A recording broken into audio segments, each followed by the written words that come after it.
Welcome to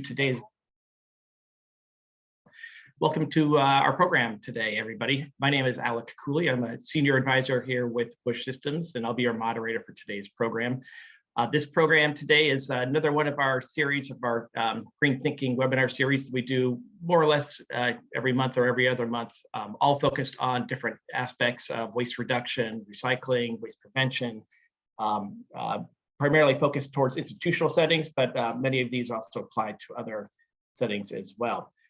As you can see, today's program is entitled Optimizing Collection Systems, Retooling Programs to Improve Efficiency and Material Recovery. I'm excited for today's program. We've got two presenters who are going to be joining us. We have Kelly Nelson, who is a product manager with Zabble, as well as Jamie Kaminsky, who is president of HSR Zero Waste. They're going to be our two presenters today. Today's program is organized around an understanding that recycling and organics collection programs change over time. In many cases, the early steps to simply get recycling going results in ad hoc arrangements that later need to be retooled, refined to address shortcomings, or maybe that there are economic or other conditions, leadership conditions that shift, that force programs to have to adapt over time. Both of our speakers represent companies that work with institutional partners to help improve their programs. From Kelly and Zabble, we'll hear case studies from several of their healthcare facility and university clients focused on the use of technology and data tracking to right-size waste bin infrastructure, improve signage, and otherwise refine their internal collection systems. Jamie will follow afterward, sharing work that HSR Zero Waste has done, showing how a zero waste approach and steps like shifting to source separated collection streams can lead to lower contamination and cost savings over time. As always with our programs, obviously all of your lines are going to be muted as attendees, just to keep the background down, noise down. But we want to encourage as much interactivity as we can and try and replicate some of that in-person feel with this. So we encourage folks to use the chat throughout the program. If there are examples of things that you've done at your facilities that are similar to what's being discussed, or if you have counterpoints you want to offer, love to have a discussion going on in the chat throughout the program. I do want to make the distinction that obviously there's the chat, and then separately there is the Q&A function.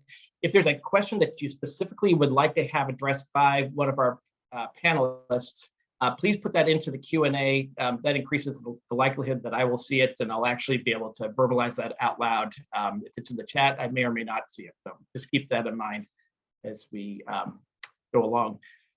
Today's program will be recorded. You'll be able to find within the next day or so, we'll send out an email pointing you back to the landing page where you can find both the copy of the slide decks as well as the recording, as well as some resources that you'll hear referred to today during the program. So keep that in mind if you have colleagues who missed this program, or if you want to come back and watch it again at a later point.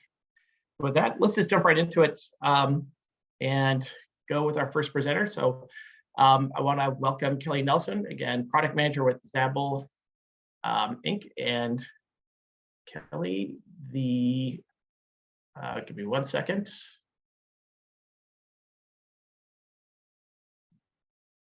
You should be all set to go forward. Great. Thanks, Alec. Thanks for the introduction. Yes, I'm Kelly Nelson. I'm the product manager for Zabble, and I'll be sharing 3 case studies today around optimizing collection systems. And my hope is that at least one of these examples will resonate with each of you in your own goals and help you with your zero waste programs. Before I talk a little bit about Zabble, I wanted to get a sense of our audience with a couple of polling questions. So if we could put those up, it should just take a minute. So if everyone could just take a minute to answer these questions. So first is, how frequently do you track your waste data? Monthly, a few times a year or less, or maybe it's something you're not really doing yet. And then the second question is, are you actively pursuing innovative technological solutions to improve your zero waste programs? So yes, or not yet, or you're not interested, or maybe you don't have the budget for that.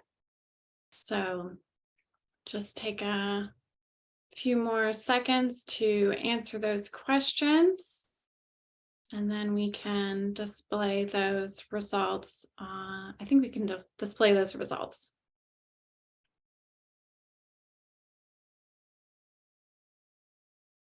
All right. So it looks like a lot of you are tracking your waste data at least monthly, and some of you a little less, and some are still trying to figure out something that works or not doing it yet.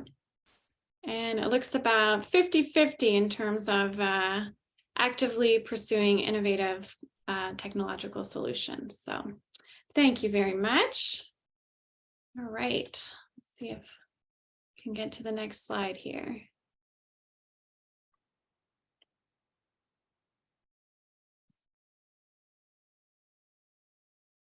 Oh, Alec, can you advance to the next slide, please?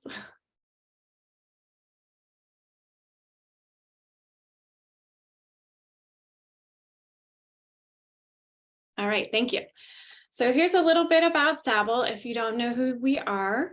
So Zabble is a small business based in Northern California, but our impact is national. Our mission is to help organizations achieve zero waste with real-time actionable insights using AI. We have two products to help with that objective. First, we have invoice analytics, which allows finance and operations teams to upload hauler invoices and reports. These get digitized using AI. And then aggregates, billing anomalies, and right sizing recommendations are shared via email and available for analysis on our web dashboard.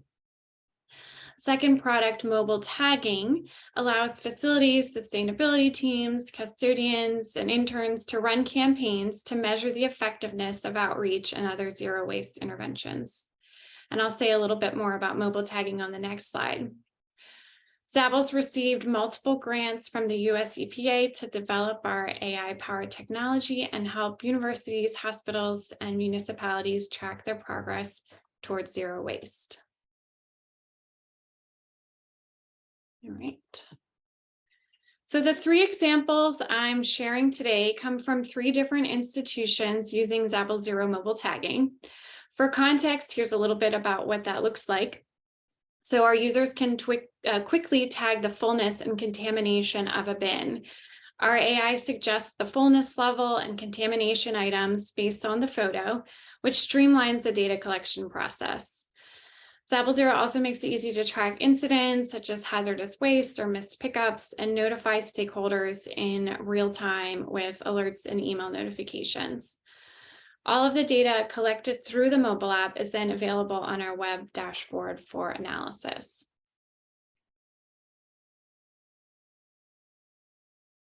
So the three case studies I'm going to talk about today include right-sizing bin infrastructure, improving signage to reduce contamination, and piloting a new source-separated stream. And all of the charts that you're going to see in this presentation come directly from screenshots from our web dashboard. So for our first location, we're about right-sizing bin infrastructure. This is from a hospital, a 500-bed university hospital with landfill, recycle, and compost streams. The data was collected really through a crowdsourced effort, EVS staff, medical fellows, even some nursing staff. And the outreach, there was a number of stakeholders for the outreach. And the full project was about 6 months.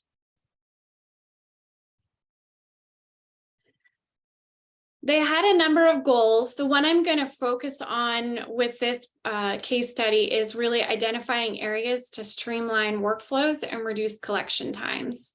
But they also wanted to increase their recycling rate, reduce contamination, increase awareness, and really engage and empower their staff.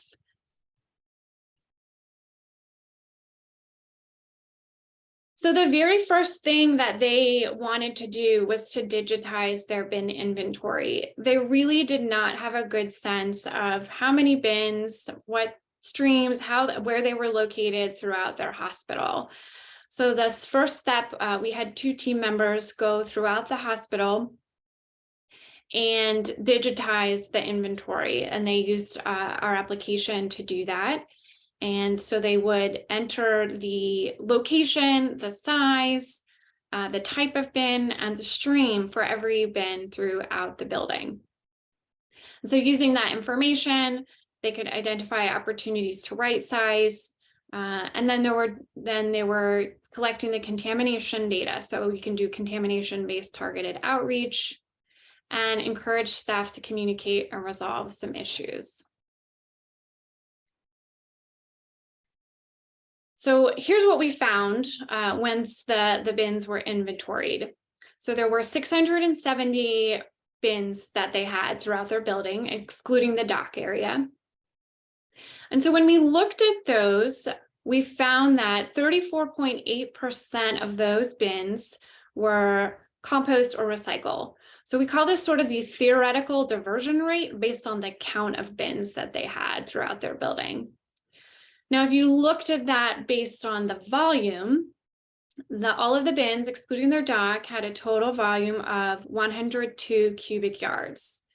So if you think about what the theoretical diversion rate could be based on that volume or that capacity, that was very similar. So it was about 35.5%.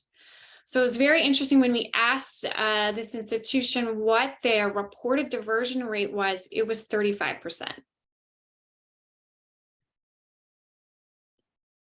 And this was not very close to their goal. They had a 50% diversion rate. So just based on their infrastructure and the way they had set it up, their bins throughout the hospital, they weren't even really set up to achieve a 50% diversion rate. So this was really a great first insight for this program.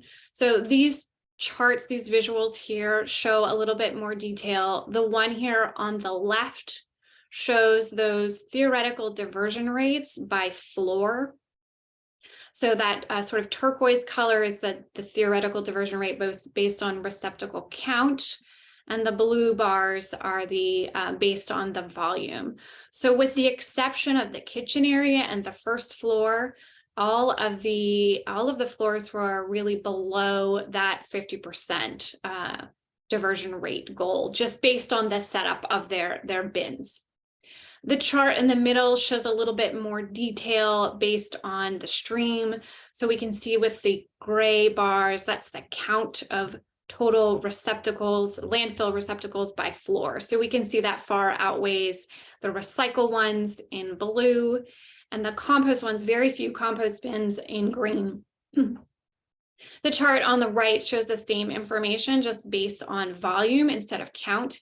Since we do have the loading dock in here, you can see that there's a lot more capacity in the dock, as makes sense. But the ratios are pretty similar for count and volume.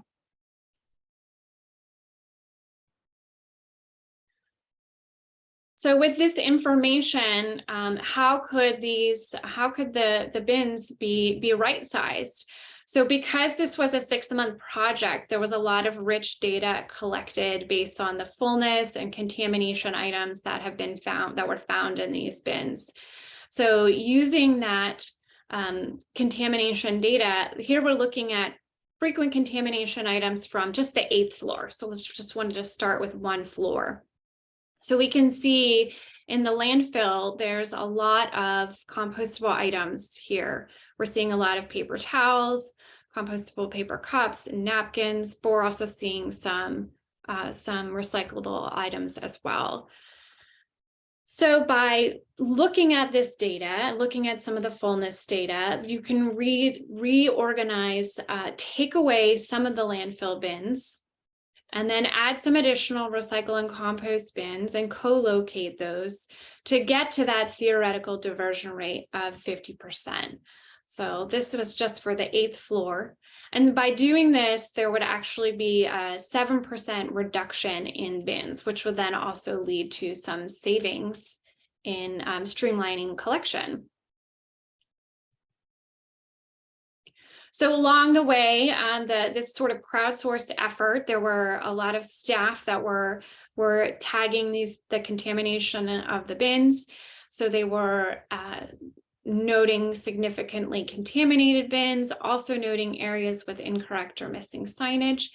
And they were making detailed notes. They were actually adding some specific notes on bin placements. And so there were, over the 6 months, there were 715 observations made, and that could also be used to right size this infrastructure. So for the outcome, I've got a number of stats here. There were other goals related to this program, but the one that I wanted to really focus on is this 7% reduction in bin inventory, which then corresponds with a similar 7% reduction in collection time. So it's a really great first step for this program here to really right size their bin infrastructure. And if you have any other questions about these other stats, I'm happy to share more information. Let's move into our next one here. All right, so our second case study is around improving signage to reduce contamination. This is also in the healthcare space, and this was focused on piloted in one clinic within one building. Again, 3 streams: landfill, compost, recycle. Data was collected by sustainability staff, and the outreach was to the frontline staff in this clinic. This was a 2-month project.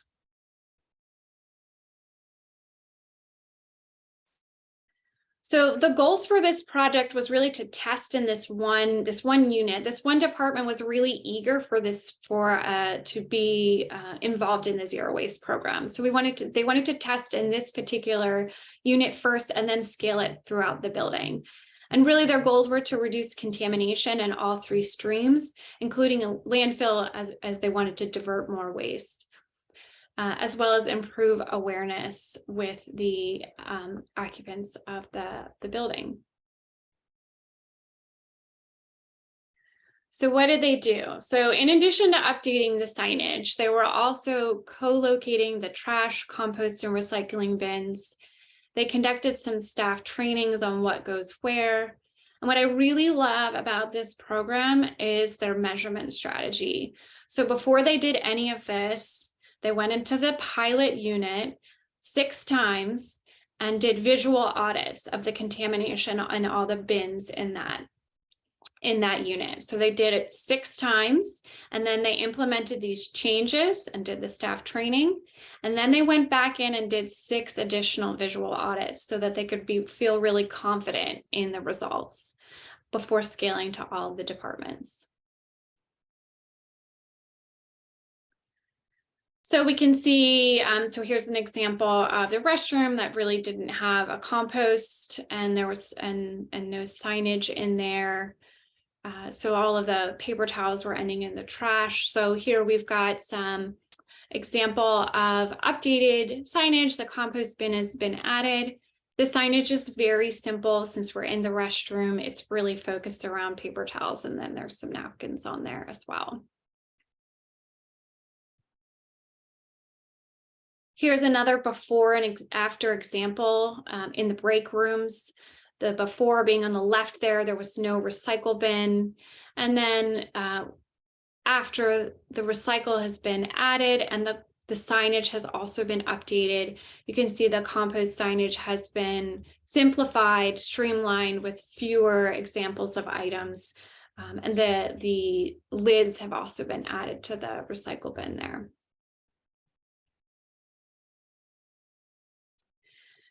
So the staff training, we were able to use the data from before, so the before audits, to be able to really inform staff trainings, so as well as the signage. So you can see that paper towels are a really big focus for landfill and recycle contamination.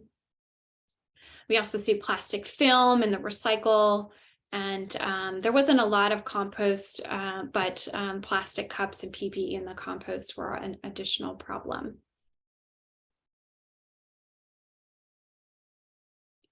So the results of this pilot in this one unit were really remarkable.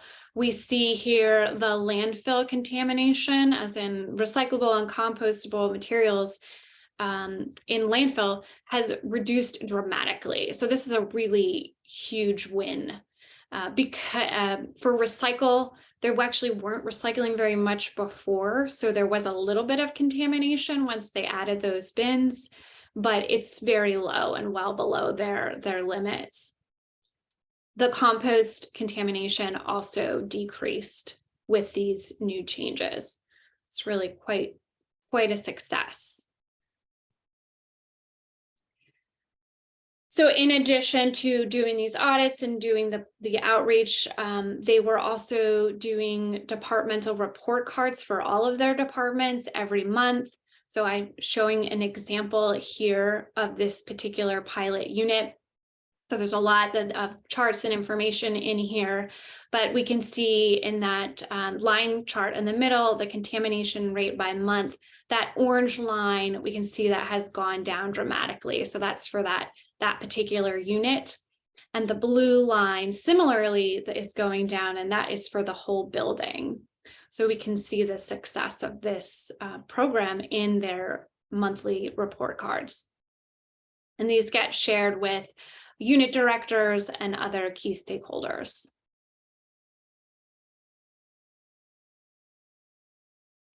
So once this pilot was then rolled out to the entire building, these are the statistics we see here. Those 6 before and after audits were 6 each for 12 each, 12 total, were conducted for every unit. And the reduction in overall contamination was not quite so high once it was rolled out to the whole building, but it was still significant at 22%. So it's a really great, successful program with strong measurement strategy to sort of back that up. All right. Alec, if there are any questions that I should be addressing, I actually can't access the Q&A while I have control, so just let me know. All right, I'm going to move into our last case study here. Piloting a new source separated stream. So now our location is in a university lab building, and the new stream here is colored and clear lab plastics. The data was collected by facility staff, primarily one person, because it was a pretty small program. And outreach was made directly to the lab managers. There's really no public access in this building, in these locations. And this is an ongoing project. The main goals for this project were to optimize the collection schedules because it was a new program, as well as to reduce and address any contamination issues. So what they did is, as they were rolling out the program, they were tracking the collection times and the fullness at collection, so they could really understand how often they needed to go make the rounds to collect the materials from each lab. And then while they were doing that, they were also monitoring any contamination, and then conducting any outreach directly to lab managers, either in person while they were collecting or through a follow-up.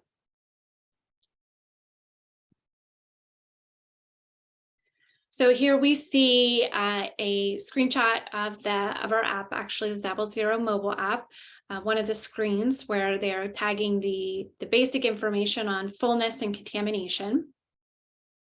And then here on the right, we're seeing one of the charts from the dashboard. So when they started this program, which was about a year ago, and we're seeing each bar is the average fullness at collection by day.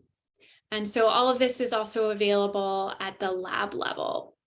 Well, here we're seeing it by day for both the clear stream and the colored plastic stream. And we can see that the staff were actually not collecting it until it was a certain level. So they were generally, in the beginning, they might be going more frequently, but they weren't actually collecting the materials until it was at sort of around that 75% full.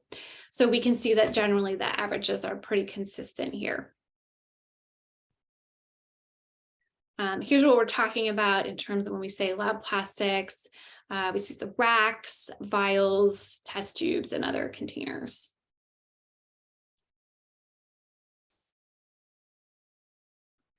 So here's another screenshot of the app. Because they wanted to track contamination, because it was a new program, they were making the rounds more frequently to begin with. So they wanted to track whether or not, they wanted to be able to tag contamination, but then also track whether or not that the materials were actually collected that time. So they have a button here, a switch button here to indicate whether or not it was collected. And so if the material wasn't collected, it would not have shown on that previous chart here. But we can also still, for all of the data points, show the contamination level. And so each orange bar here is the average contamination per lab. So we can see actually the contamination was not found to be a major issue. And there were really kind of one or two labs where there was really needed to be that focus on that outreach. So that was a great finding from this pilot.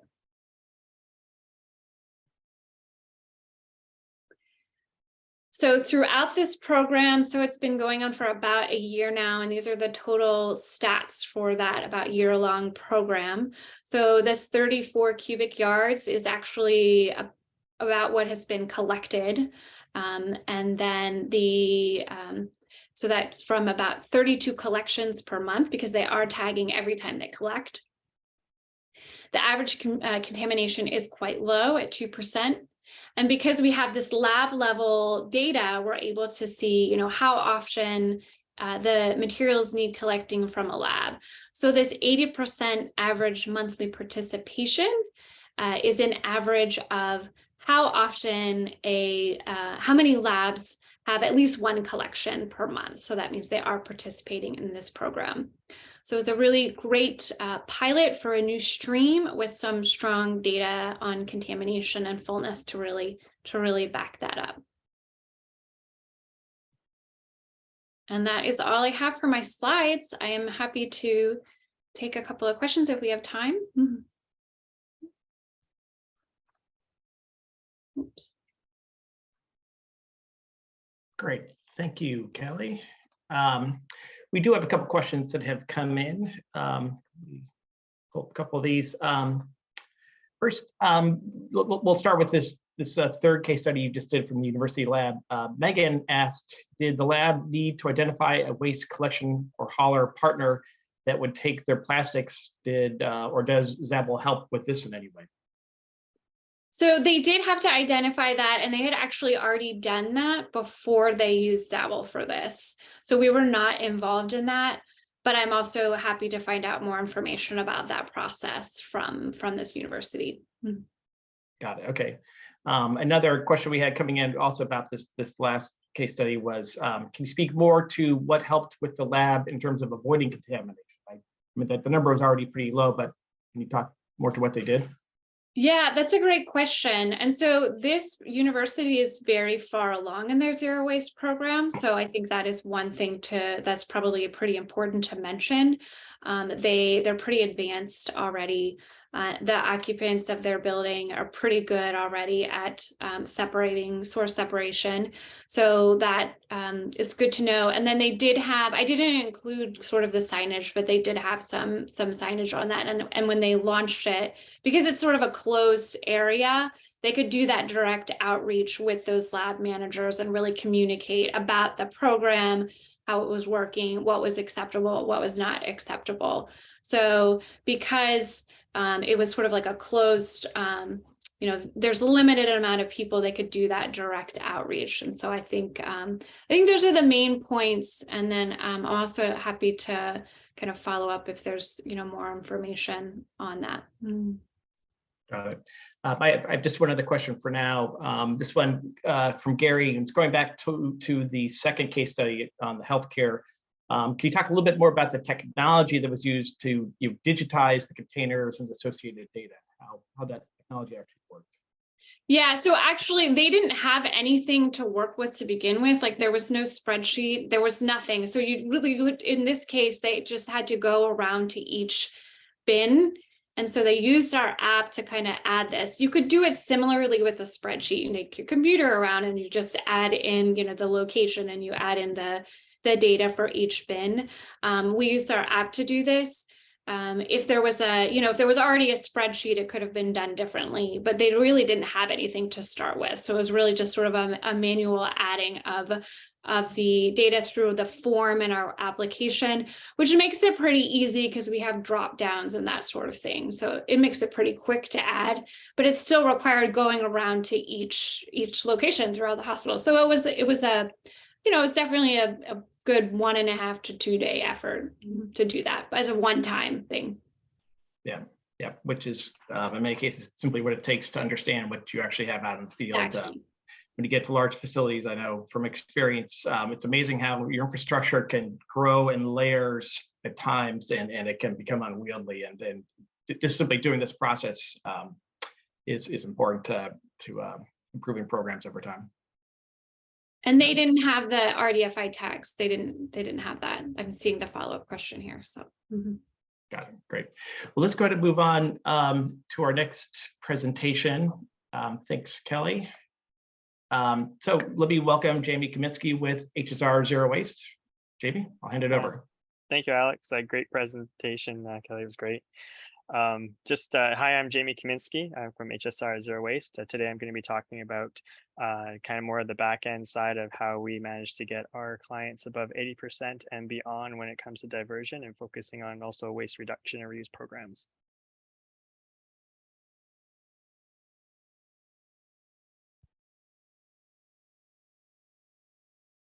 Sorry, Alex, can you move the slide forward for me? Perfect. So before I start, I always want to talk about who I am, basically, and who's giving you this information, because it's important to understand. My name is Jamie, so I'm on the board of Zero Waste Canada. I'm the president of HSR Zero Waste. I'm also on the board of the Zero Waste International Alliance. I sit on a number of waste committees, so working on waste policy day in and day out, often for municipalities in real time. And I always want to mention that when we talk about zero waste, so as a zero waste consultant, we want to make sure that everybody understands that zero waste is about the journey. So steps that you can take that get you there. The end goal is zero waste, but we want to make sure that everyone knows that it's a journey. So don't feel discouraged if you're not there, if you're not creating a jar of waste in 1 year. Just make sure that you're on that path and you're continuously moving forward and improving, which is what we always love to see. So to start, I'll tell you a little bit about my journey. So I started when I was 9. In this picture, I'm a little bit older than that, but I was started with a recycling company that my dad founded back in '89. We started recycling paper and cardboard, moved into a variety of different materials, have gone through many, many changes over the years. As you can see in this chart, we've experienced many of the different issues that surround the recycling industry as a whole. So I've been hands-on dealing with these issues for a very long time. It was introduced to the Zero Waste International Alliance in 2014, and I would say that is really where my zero waste journey began, where I started working with zero waste policies and not strictly focusing on just recycling, but also reuse and reduction strategies. So here I am doing different policies with government, also doing outreach and communication with clients and other organizations. So for our organization, as a consulting organization, we use a number of methods to ensure a client is getting to the highest diversion they possibly can. So we do a lot of assessments to start off with. So we do facility assessments. So looking at the bin structure, signage, policies around zero waste, what policies they have, their practices, where things are being generated, how they're being generated, where they're going, how they're being handled. So there's a lot of upfront work that we do before we actually talk about making any type of changes. So before we talk about changes, we always want to see where a client is and then create a list of recommendations or a roadmap of where they can go. We always follow the zero waste hierarchy. So the international hierarchy of zero waste, we really try to make sure we're focusing on the top end of the hierarchy of rethink, redesign, reduce, reuse. But we understand that we're dealing in real time and facilities are creating waste. So we really also have a heavy real-time focus on recycling, composting, material recoveries, how they're managing the residuals at the end of the day, and making sure they're avoiding destructive disposal programs such as incineration. So we follow the zero waste definition. So the conservation of all resources by means of responsible production, consumption, reuse, and recovery of products, packaging, materials without burning and with no discharges to land, water, or air that threaten the environment or human health. So it's important that we follow these directions because that's what's really going to help our clients minimize their risk going forward. So we want to make sure that when we're dealing with the right program, that they're reducing their liability in terms of what's happening with those materials at the end of the day. Because we know that really there's only a few things that can happen to materials if they're being wasted. They're either going into our waters, our land, or they're being burned in incinerators. And this is what we're all trying to avoid. So this is what our programs are aiming to cut out. We particularly want to avoid incineration because of all the toxins that are created through incineration and all the damage that it's causing in terms of perpetuating the creation and generation of waste. So there's a lot of issues around that we have educational programs for that can talk more into detail on that messaging. So this is why we focus heavily on reducing our waste and reusing our materials and looking at recycling at the back end. So what I want to talk about today mostly though is post-audit. So after we've done those assessments, after we've done that planning, what are we doing in real time to help the client move forward? And I just want to talk more about, this is kind of what we see when we start doing assessments. We see bins, we see compactors, all different types of waste piled up, or this pile is mostly from an audit, but we see all different variations of waste in bins. So many of you have probably recognized some of these bins in use. So what we do when we come on site after we've done an assessment and audit is we try and see what they have already, and then we work with that. So we really try to adjust, maybe using different bins for different materials. We really streamline kind of how they're being positioned, the signage that's going on those bins. So we want to really upgrade that image and make sure that everybody understands what's going on. A lot of part of our recommendations revolve around education. So also educating people on how to use the bins. We don't just educate the frontline staff. We go right up to the board of directors. We really want to make sure that that the vision of where the organization wants to go is throughout the organization. So it really ends up being a culture shift in terms of what they're doing with their materials. So that way everybody knows and there's a buy-in. So if they do need to purchase new equipment or they do need to put in a new program, they have that backing by head management.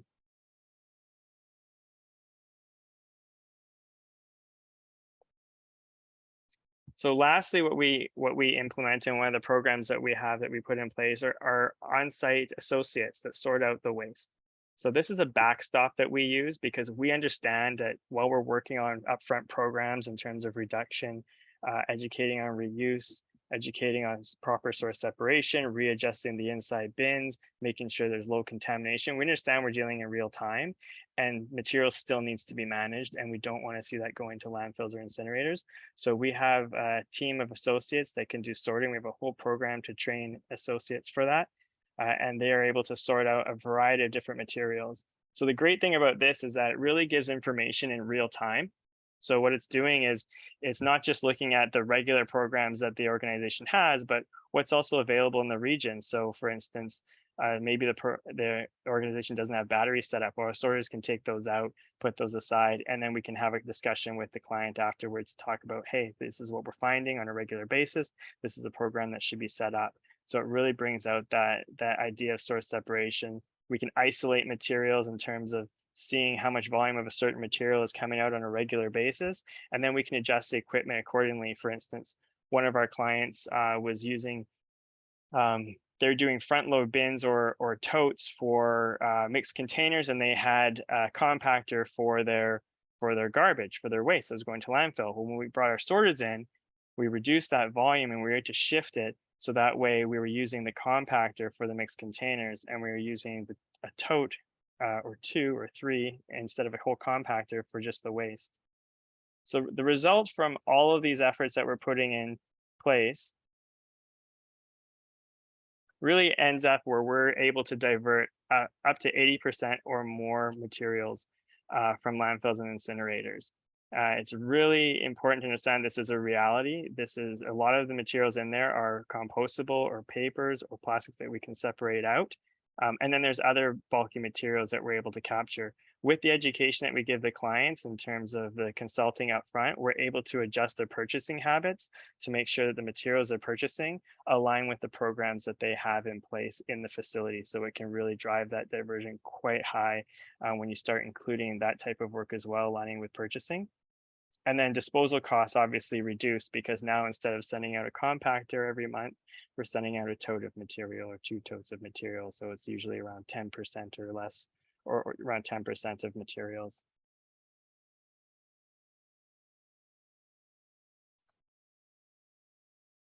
So yeah, so that is the work that we do and how we get clients to 80% and beyond.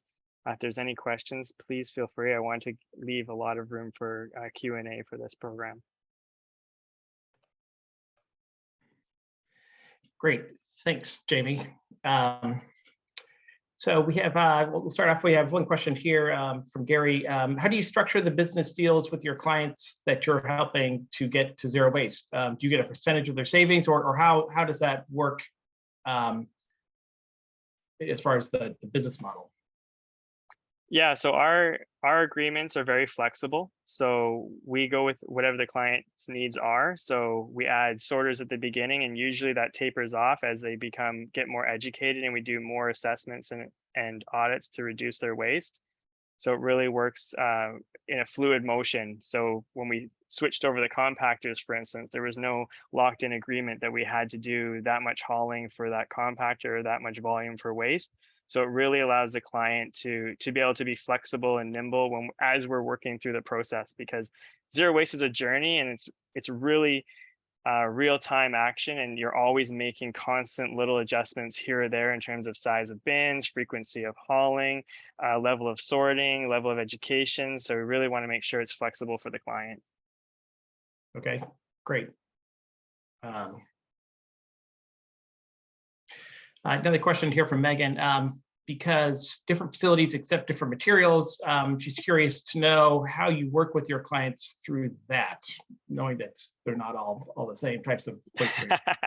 Absolutely. So that's really part of the assessment process of what we call follow the trail. So part of for instance, during our waste audit, the prep part of it is really understanding the client's existing streams, talking with their existing haulers, or they're not haulers really, but they're processors, to find out what their acceptance rates are, and then looking in the region to see if there's any facilities that can fill in the gaps. Sometimes you just can't find a facility that can fill the gap, but often you can. There's often facilities out there, ways to manage that. So it's really about that upfront work of mapping it out and having those conversations with the processors, and then matching the procurement. So part of our work is investigating and having interviews with the procurement department and finding out, okay, what are your guidelines when you're doing purchasing, and making sure that the materials that they're purchasing or the packaging that comes in, if at all, it matches up with their programs that they have.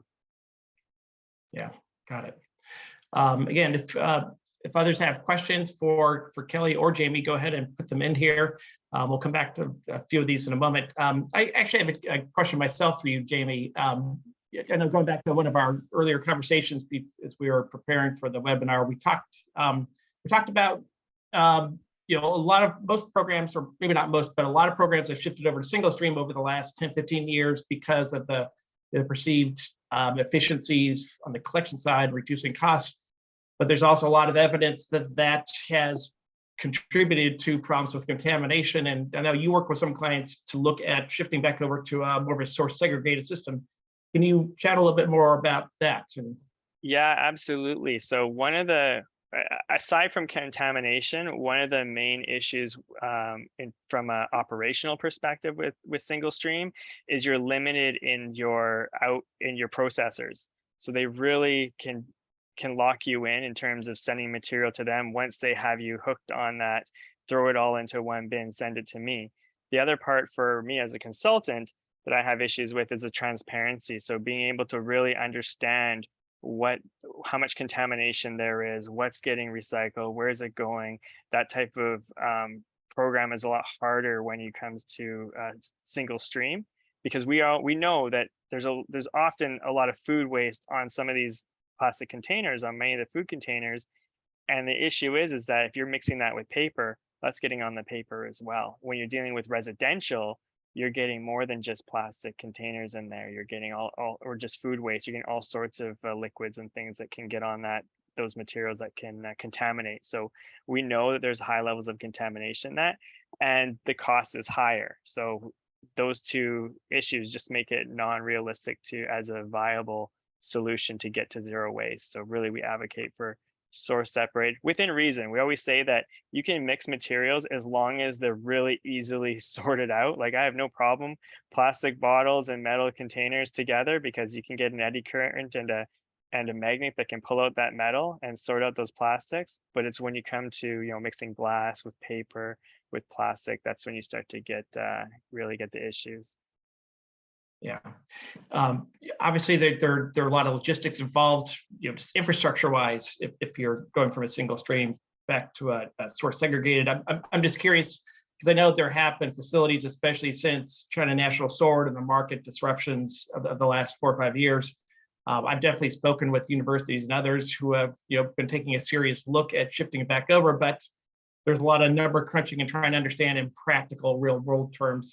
I'm just curious, are there case studies or examples that you're out there that have been able to document, holistically cost savings or what that upfront costs are, or any other things that help to understand? I don't have any, but I know that even our stewardship program that deals with paper and packaging, who work hard to keep their costs low, they push towards source separated materials, much less costly to work with them if you're separating out your materials, because they give heavy fines for contamination, and single stream systems, they just can't get that contamination down. They're not able to do it.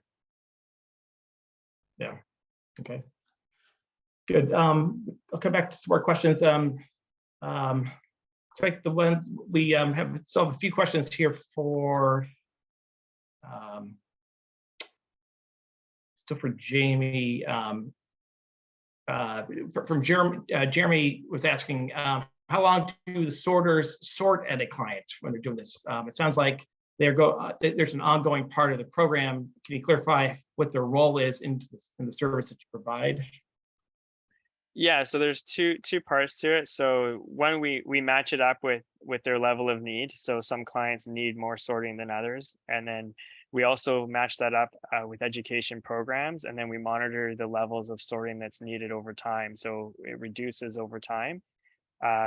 Usually they're sorting out anywhere from 4 yards, 4 to 5 yards a day they can do, which is quite a good amount of waste that we can sort out. We keep our same sorters on, and they're constantly trained, so they're updated with as new things are able to be recycled or there's issues. So we constantly adjusting that sorting program, because as we know, materials are constantly changing and processes are constantly changing what they can and can't accept. So we have to make sure that our sorters are up to speed on that, and our education programs as well. So yeah, great. Here's a question that I think either one of you could answer, but this may be more for you, Kelly. Can either of you speak more about reviewing bin sizes and optimizing it? What sort of things do you see in order to make changes in the bins? Understanding what where there's a need to change sizes or add or subtract. You're muted, Kelly. Yep. Here we go. That's a good question. So we're looking for, if the fullness is being tracked, at pickup or collection regularly, and we're seeing consistently, that's consistently low, that's an opportunity to reduce the size. I'm thinking more around sort of your dumpsters, your front end loaders, that sort of thing. If you have the information through your hauler on your weight, your tonnage data, that's another opportunity to look at. If that's consistently low in a particular location, that's another opportunity to either reduce the size or reduce the number of pickups. Mm-hmm. Jamie, let me know if you have anything you want to add to that. No, that's great. I guess another question I would toss onto that, when we again talk about optimizing your bin infrastructure and right sizing, having the right ones, right places. One of the questions that I hear a lot is there a formula? We've got a facility that is X thousand square feet. How many bins do I need for that? And I know my answer to that is, but I would love to hear if either one of you has a response to that in terms of sort of off-the-shelf numbers that can be used to do that. I'll let Kelly answer that one first. Yeah, I don't think I have a great answer for that one, because I think what we typically look at is sort of looking at what's already there and then optimizing it. So because I think it's very specific to your location and the like waste patterns in that particular location. So I'm not sure I have a great answer for that one. Yeah, it's something that we improve as we go, and with our on-site staff, it makes it a little bit more real time and easier to kind of give that advice back. So yeah, so we often find that sometimes you're like we have way too many in one area and of one product, and then we have to shift it over, because when we've been sorting, you can do an audit and it gives you a snapshot, but when you're actually there sorting it out day in, day out, you really get to see what those levels are of each type of material, and you can kind of really adjust what type of equipment's being used or where it's being generated. Yeah. But my response would be similar. I think it's very hard using a formula in this type of situation, because there's so many variables that control what's being generated, what type, what streams, and there's just also a lot of factors that go into making sure you've got the right bins in the right place that have nothing to do with volume. They have to do with simple access. Are you asking people to walk 200-300 feet, go down corridors, turn around corridors, and search out bins that are hidden away? Or regardless of volume, do you need to simply have another set of bins that are closer to them purely for convenience factors?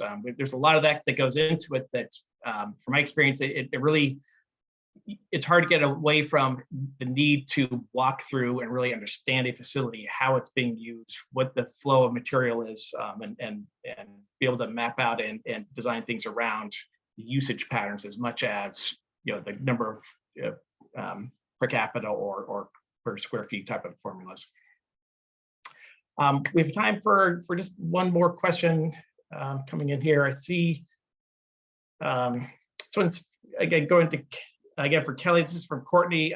In the first example of the hospital setting, why did the facility not co-locate all their bins types together to begin with? I think there was only 10 compost bins, but yet 40 landfill bins. Can you speak just to the original arrangement and how it had developed that way? Yeah, so I think it goes back to understanding that your particular facility. And so in certain locations, there's just not a lot of compost material being generated. So they didn't have those compost bins.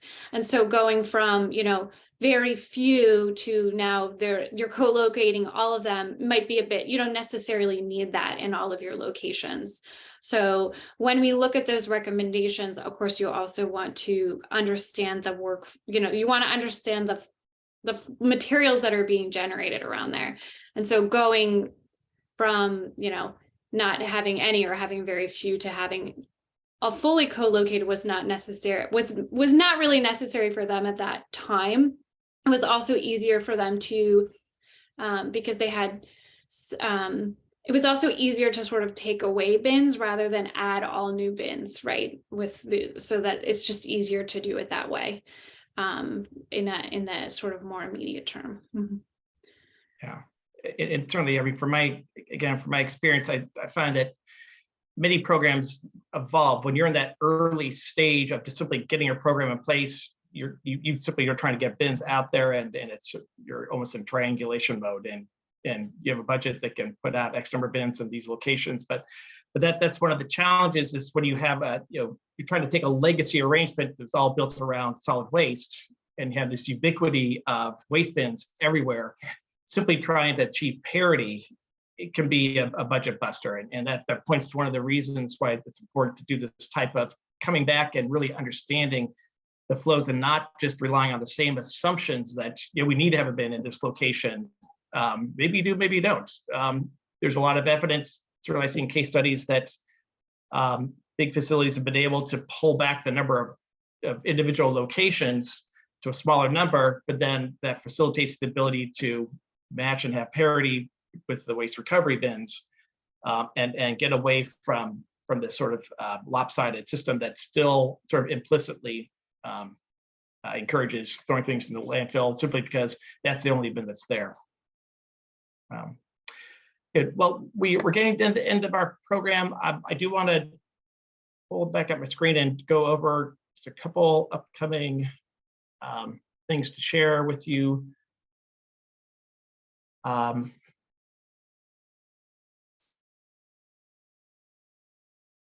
So just want to point to, we have another program coming up next month. I'm also excited about this one on June 13th. This will be making an actionable plan, strategic planning to guide recycling and waste reduction. We're going to have presenters from Cascadia Consulting and Emory University, who are going to be talking about talking about the basics of doing strategic planning. What goes into that? What are the different steps? Working with stakeholders, doing surveying, all the different aspects that go towards evaluating your waste collection and prevention system, and then doing strategic plans so that that can guide the development of your program over time. And I'm excited from this one because we'll be hearing an example from Emory University, who went through this process about 5 or 6, 7 years ago. And they're going to be able to look back and be able to talk not only about what that process looked like, but some of the ROI. What have they been able to do with that? How has that allowed them to actually make improvements to their program over time? So I encourage folks to check out this program. We'll be sending out an email in the next day or two, both to, again, point you to the recording from today's program, but you'll also be getting information about this upcoming program in June. So stay tuned for that. Also want to point out, again, we will have the recordings, and the presentation slides will be available on the same landing page that you likely went through to register for the program. We'll also have some of the resources that have been referred to today, link for that. You can also find just an archive of our past webinar recordings up here on some of these topics, like reuse to replace single-use, special events, food organic collections. And we don't have dates assigned to these, but just to give you a sneak preview going into the summer and fall, we have a number of other programs we're looking forward to. One focused on understanding plastics.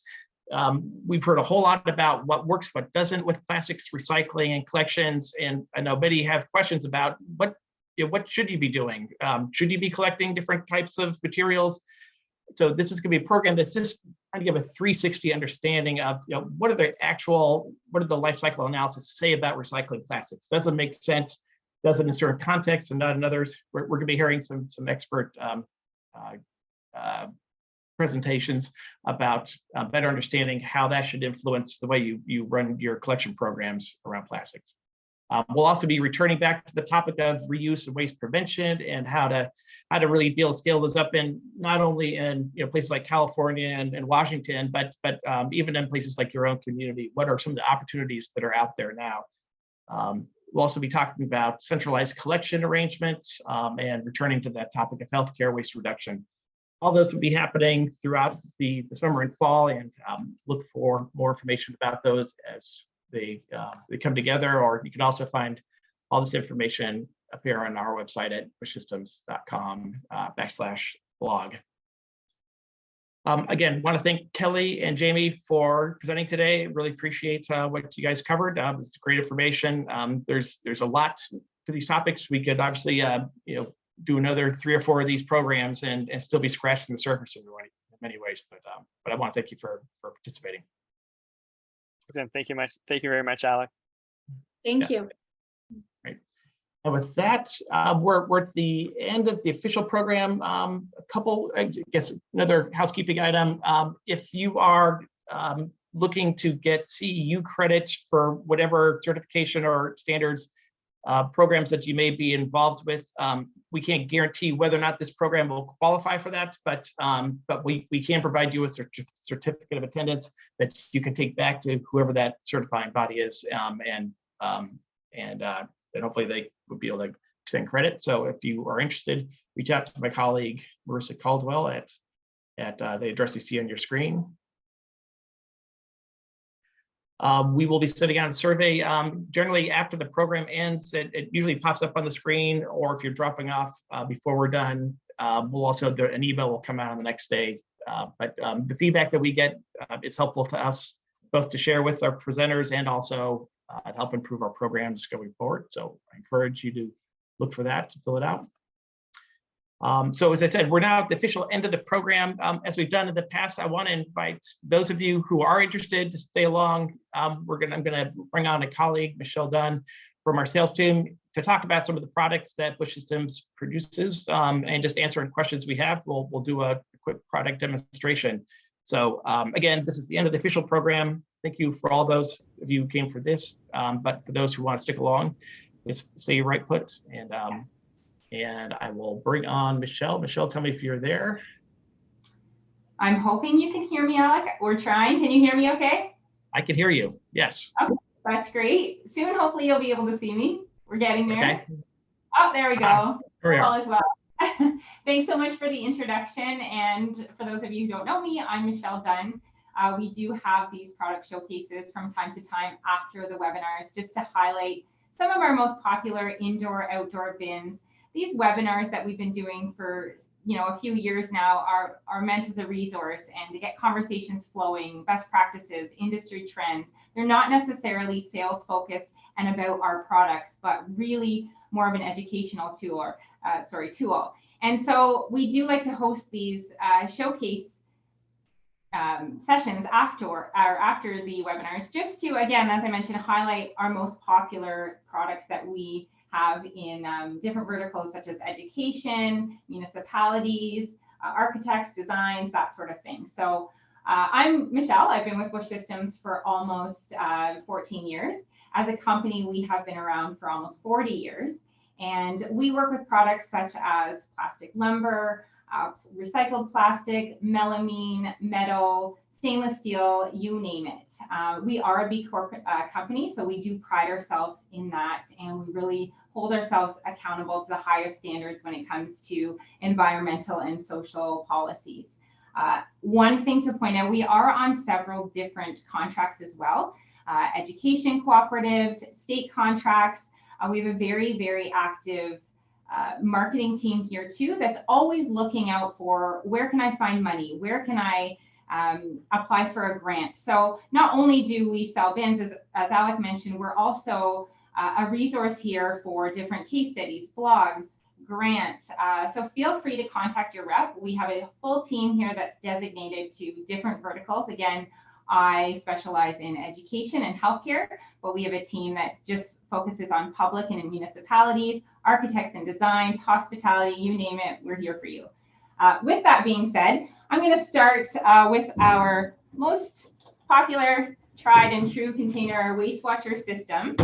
Hopefully you guys can all see it. We have put it on dollies and wheels, which is an option if that's something that you're looking for. I say it's most popular because, as we mentioned in even the webinar today, Kelly was talking about signage.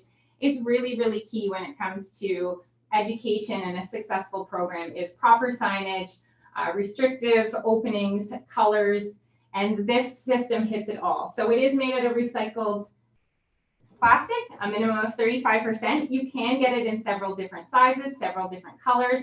The signage here just goes to show you that you're able to customize it. So if you have a specific wording that you use with your program, maybe pictograms, you are able to customize this however you would like with the signage and the labels. We're showcasing 3 different colors here. You can get the bodies in all of the same colors if you prefer to stick with a color-coded stream that way.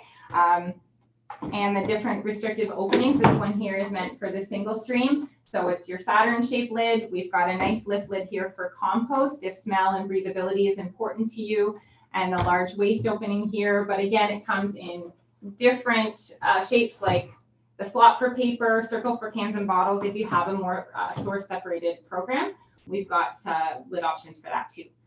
These ones here are on dollies, as I mentioned, but you can get them connected if you would rather that prominent station in your hallways. It's very, very popular with colleges, universities, also K-12. I mention those because that's the vertical, or that's the sort of industry that I work with. And so this is one of the most popular containers. You can get custom signage on the front. That's an option too. And again, mix and match different sizes. This is a 32-gallon stream paired with a 23-gallon. So they're the same height. They do come in 3 different heights as well, in all the 6 different sizes. So if you're in an area and you're, it could be something that you're looking to put under a desk or under a counter and you need something shorter, we've got that system that would work for you as well. You can customize the labels just as you can customize the signage. We have our team here that if you would like to see a mock-up and you supply us with your EPS files, we're able to showcase that mock-up and exactly what your system would look like if you'd like to see it with your customized signage on it as well. I'm going to wheel this back, if I can, not that strong. And then go next over is our Spectrum series here. This is a powder-coated metal container, also indoors.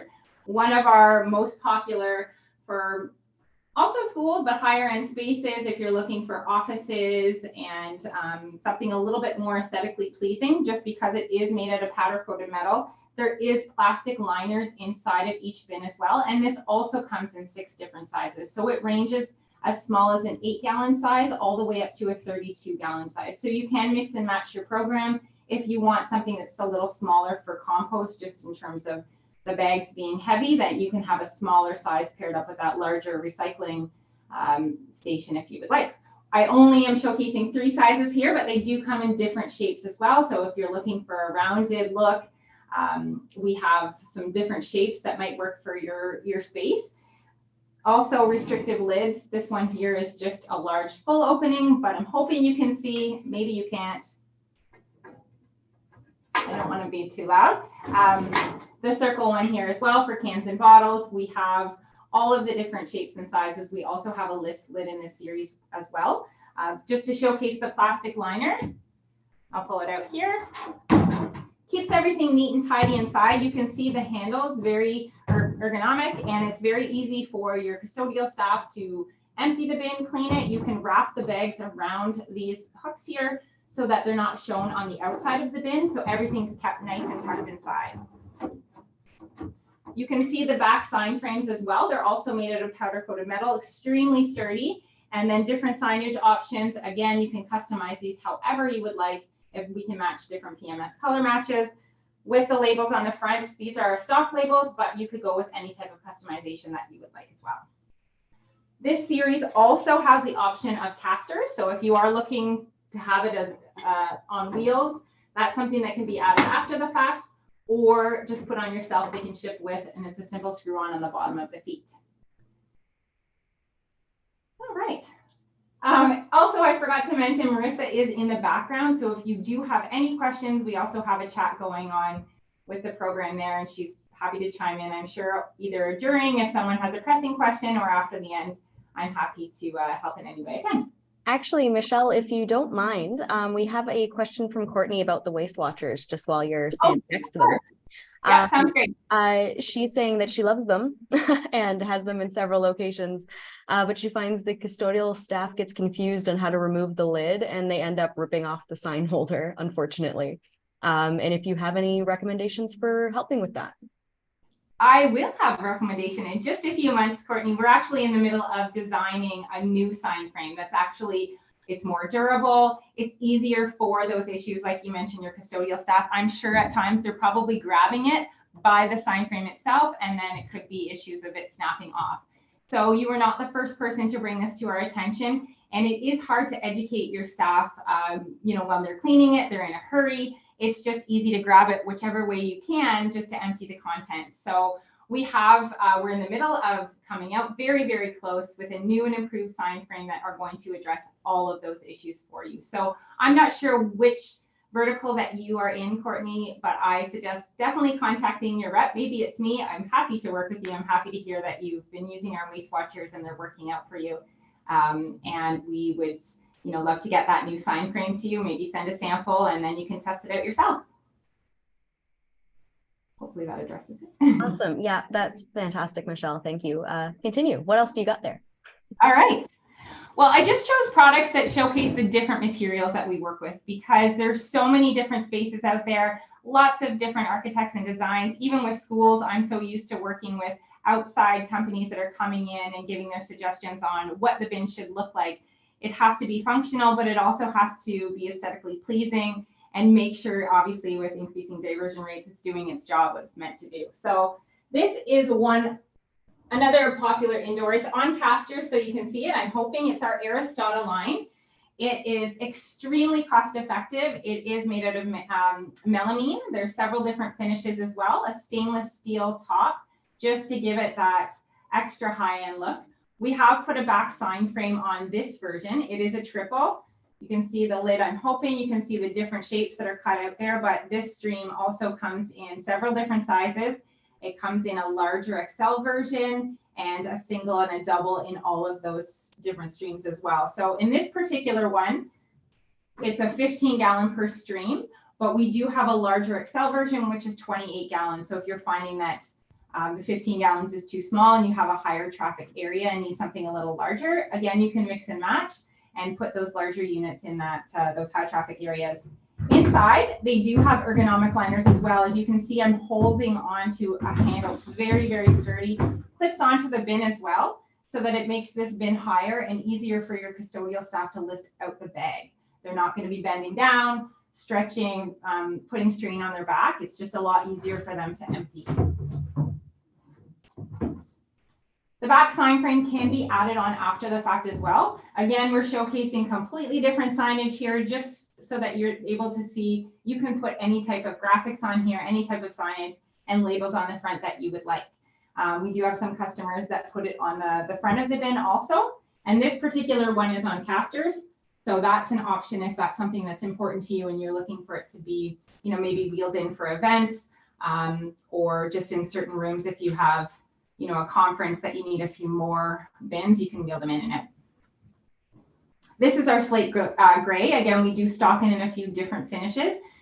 So feel free to check in with us if you want to see what other finishes it's stocked in.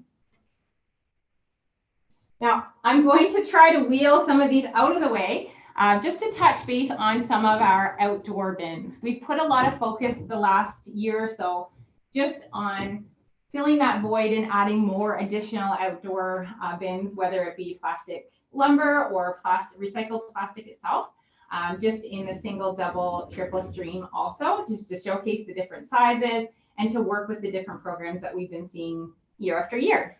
I'm hoping you can see. We only have a few here. This is actually, I know I just mentioned the outdoor container. This is actually one of the indoor containers, but it is made out of plastic lumber. So it's just easy to see. In a triple, we have these bins that are covered. So actually, you might be able to see, this is a prototype of a smaller one. Actually, got my colleague Sarah here. Sorry, everybody. It's like Tetris in here. So as I mentioned, beside it is a double. It is a smaller prototype, but it gives you the idea of the fact that it's front-facing openings. We do have restrictive openings that you can have for, circle, paper, slots, waste, you name it. Just obviously to mention all of the different shapes and sizes that you can have. The openings, of course, are a different option, as are the colors. So here, I don't know how well you can see, but we've got blue, green, and black, and there's gray over on the far side. They're all stocked options. So when you choose a unit that's plastic lumber, you can customize it completely. Do you want it lockable? Do you want front signage, as you can see on the far side? Do you just want to keep it plain? We have units that have back signage as well. A full array of different options to choose from, different shapes, sloped lids, a lot of choices and a lot of decisions are made, if it's an outdoor bin and you don't want anyone to put product on top of the bin and you are looking for something sloped to avoid that, we've got those options as well. Our plastic lumber products are made out of 99% milk jugs. Again, as I mentioned, we're B Corp, and we really, really do pride ourselves in thinking about sustainability from start to finish, the closed loop, right from the beginning stage to the end of life. So I just wanted to point that out. I'm hoping, let's see if we can do this again. There we go. All right, so I mentioned that we work with different products and different materials, and this one here is recycled plastic. So it's extremely, extremely hard plastic. We actually have bins that are throughout our city here made of the same material. They're meant to weather well. They're not going to rust. They're not going to dent. It's very, very easy to get graffiti off. This one here is locked. Oh, yes. Okay, so the door is opening. You can see, I'm hoping you can see the bins inside themselves. 32-gallon liners, very, very easy. There's a slope at the bottom. So just again, for ease of emptying, you can customize your openings. This one here is just for mixed recyclables and waste, but you can have your own different signage if you prefer, different openings here in different colors, and also different ID tags too, just to match your program. So we do have a number of different containers. As you can see down the row, signage is key, restrictive openings are key, colors are key, consistency is key. We can't say that enough. But also sustainability, and what is your product made of? Is it good for the environment? Is every color made out of that recycled material? We do have material, for lack of better words, just written material on each of our lines that we work with. If you are curious how much recycled material is in this metal lid, what's the fire rating? We can get all of those details for you as well. We are used to working with several different programs when it comes to school boards or municipalities or outfitting cities, outfitting stadiums, what bins have been used in the past, who's having success, what challenges they're facing, different trends when it comes to self-servicing bins. And that's why we've sort of broken up our team in terms of our different verticals and who becomes an expert in the industry, so that we can use those case studies and those blogs that Alec was talking about to really hone in on your issues in your program, and then offer the best solutions that we can offer. Comparable solutions, different products that would work well for your program and that have worked well for others. So with that being said, this is just a tidbit of or a snippet of containers that we offer. We have a full catalog. We've just launched our 2023 catalog. We'd be happy to share it with you. So don't hesitate to email in, phone in. You'll be getting one of our amazing reps. Marissa, I'm not sure if there's any other questions at this point, if there's anything else in the chat that I can help answer, but I'm here. No other questions came in so far, Michelle. That's awesome. I'm just about to pop a link to our online catalogs into the chat here. And I think that's basically it. Did you just want to speak to a little bit of the key features of Busch Systems, like what makes us different than other companies? Sure, I did touch a little bit about the fact that we're B Corp. That's one thing that makes us stand out. But another thing that I would like to say is just the fact our sustainability, our giving back. There's never a moment that we're not trying to take that next step. This week, actually alone, we were supposed to be tree planting. However, there's so many of us that wanted to help that our community actually said, wait a second, there's this many of you, we need to find you a bigger project. So they've now postponed it so that they can, find something even larger in the community for us. So that's one thing that stands out, is that we're so involved. We're involved with the environment, we're involved with our community, we're involved with our employees, and number one, we're involved with our customers. So I can't stress that enough. Again, I've been here for almost 14 years and there's a reason. And, it's Busch Systems. That's it. 40 years of greatness. Now, that was fantastic, Michelle. Thank you so much. I think we're going to go ahead and sign off. Thank you so much for your time. For those of you who stuck around, thank you so much for joining us. have a lovely afternoon. And if you have any questions, you can always contact Busch Systems. There's a contact page on our website, or just email sales@buschsystems.com and we'll get you in touch with the right person. Thank you so much. Thanks, everyone.